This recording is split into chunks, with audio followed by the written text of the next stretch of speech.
Bento to eh.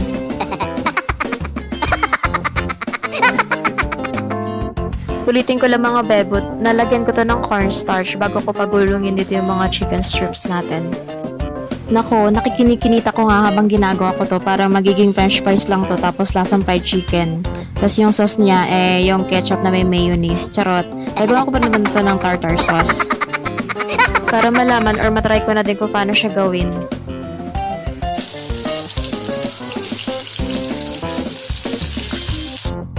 Ito na ngayon tartar sauce na ginawa ko. Kinuntian ko lang kasi baka masayang lahat ng pinaghirapan ko. At result ng niluto ko, naging French chicken fillet siya. Lasang fried chicken nga mga bebot. So ayun lang naman. Thank you for watching. Bye-bye!